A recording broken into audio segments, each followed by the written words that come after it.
The theater lights dimmed as a thin, barefoot boy stepped onto the massive America's Got Talent stage, his small frame nearly swallowed by the vastness of the room and the towering LED screens behind him. He introduced himself in a soft, trembling voice, revealing that he came from a remote village in the Philippines where electricity was unreliable, food was scarce, and dreams were often considered luxuries rather than goals.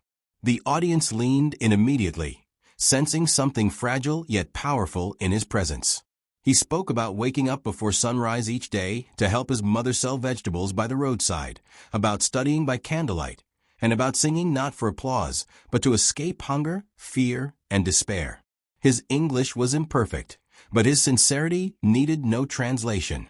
Cameras caught Simon Cowell listening intently, arms crossed, expression unreadable. The boy explained that his father had passed away years earlier, leaving music as the only inheritance he could cling to. Singing, he said, was how he remembered his father's voice and how he imagined a future beyond survival.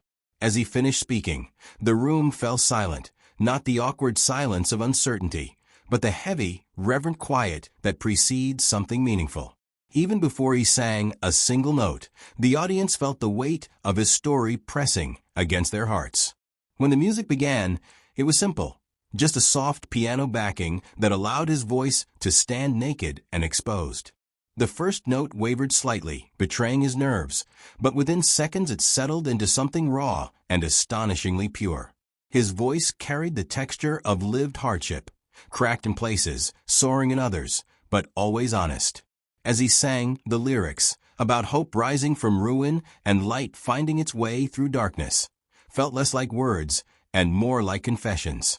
The audience members wiped their eyes, some openly sobbing, others frozen in disbelief that such depth could emerge from someone so young. Judges exchanged glances, clearly moved. The camera cut to Simon Cowell, whose earlier skepticism had softened into focused attention. There were no flashy runs or technical tricks, yet every note landed with devastating impact. The boy sang as if his entire life depended on it, because in many ways it did. By the final chorus, the theater seemed to breathe as one, hanging on every syllable. When the last note faded, there was a brief moment of stunned silence before the audience erupted into a standing ovation, so thunderous it seemed to shake the walls. The boy stood frozen, eyes wide, as if unsure whether what he was experiencing was real or a dream he would soon wake from.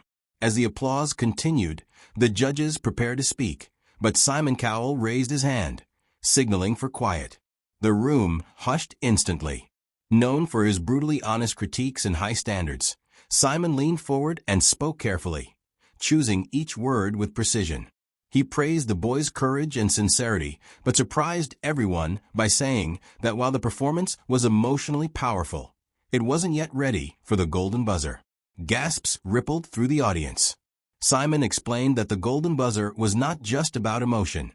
It was about long-term potential, consistency, and readiness for the pressures of stardom. He emphasized that rushing someone into instant fame could sometimes do more harm than good, especially for someone so young and vulnerable. His tone was firm but not cruel. There was concern beneath the critique. The boy nodded respectfully, tears welling in his eyes, clearly disappointed but still grateful. Simon ended by saying, "What you have is real, and real things deserve time to grow." The audience was conflicted, torn between understanding Simon's logic and aching to see the boy rewarded immediately. It was a rare moment where criticism felt less like rejection and more like protection, yet the emotional weight of the decision lingered heavily in the air. Then something unexpected happened. As the judges continued to deliberate, the audience began chanting the boy's name, their voices rising in unison. The emotional tension became unbearable. One judge wiped away tears, another placed a hand over their heart. The boy stood quietly, hands clasped, whispering what looked like a prayer. The camera caught his mother backstage, collapsing into tears as she watched her son stand on the world's biggest stage. His life already changed regardless of the outcome. Simon glanced around the theater, visibly affected by the audience's response. For a moment, the hard-edged music mogul looked deeply human, conflicted, reflective, and moved. He admitted that moments like this were why the show existed in the first place. Though he still stood by his earlier reasoning, he acknowledged that the boy had reminded everyone why dreams matter, even when they feel impossible. The standing ovation returned, louder than before, not because of a buzzer, but because of shared humanity. The boy bowed deeply, tears finally spilling over, overwhelmed by love he had never known on such a scale. Backstage, the boy was embraced by crew members, judges, and fellow contestants, all of whom seemed determined to make sure he understood that his journey was only beginning. Simon approached him privately, placing a reassuring hand on his shoulder and promising support beyond the show. He spoke about vocal training, education, and making sure the boy's family would be cared for, details that mattered far more than a moment of televised glory. The boy listened silently, nodding, his face glowing with gratitude and disbelief. For him, the experience had already exceeded anything he had ever imagined. That night, clips of his performance spread rapidly across social media, drawing millions of views and messages of support from around the world.